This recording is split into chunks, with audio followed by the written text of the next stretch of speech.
Suppose in room A, chair को मैंने left corner में रख दिया, बेड को बीच में रख दिया और टेबल को राइट कॉर्नर में रख दिया जी। नाउ यूजुअली आप चेयर पे बैठ के टेबल पे कोई काम करते हैं, खाना खाते हैं, कोई सामान रखते हैं। Now Right. चेयर तो इधर हो गया, टेबल उधर हो गया, कोई रिलेशनशिप नहीं बन रहा है, दोनों में कोई कनेक्शन नहीं बन रहा है, बीच में Yes. बेड आ जा रहा है। So if you have to go to the table, तो चेयर से बेड पे जाइए, बेड से फिर टेबल पे जाइए। सो दो it is in proper place, आपने प्लेस तो बना दिया कि चेयर का ये प्लेस है, टेबल का वो प्लेस है, but chair and table should be with each other connected, related. And for that, in paragraph also, we need to do something. Yes. Now, let's look at this. There are two sentences here, but in these, sorry, there are three sentences. So first sentence Yes. is complete, but the second and third sentence have got something missing. इसमें से कुछ चीज नहीं है, और जो नहीं है वो नीचे लिखा हुआ है 1 and 2. तो आप लोग ये बताइए कि A में और बी में कहाँ 1 जाना चाहिए और कहाँ 2 जाना चाहिए। Right.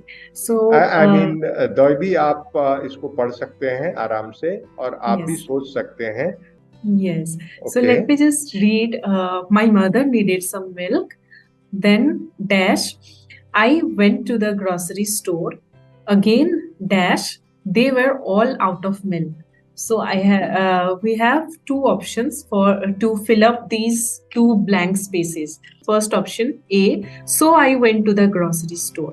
My mother needed some milk, so I went to the grocery store. Okay. So the second sentence is when I got there, they were all out of milk.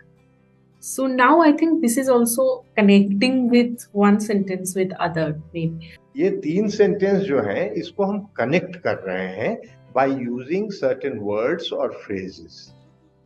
ये Right. सो लिख करके आप पहले और दूसरे सेंटेंस के बीच में एक कनेक्शन बना दे रहे हैं कि चुप, as my mother needed some milk, so I went to the grocery store, and as I went to the grocery store, when I got there, they were all out of milk. जब मैं वहां पहुंचा तब तक उनके पास दूध खत्म हो चुका था। Now the communication becomes clear. The paragraph becomes well organized. So organization में I repeat Dolby, there are two things. One, order of the sentences, and the other, connection between the sentences. Right. So जो पिछला paragraph था उसमें हमने order तो बना लिया था, But connection कनेक्शन was तो नहीं missing. बनाया था।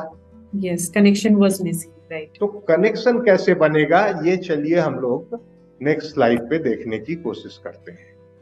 Now see what is happening here, I have tried to highlight it कि कहाँ कहाँ क्या ऐड कर रहा हूं मैं।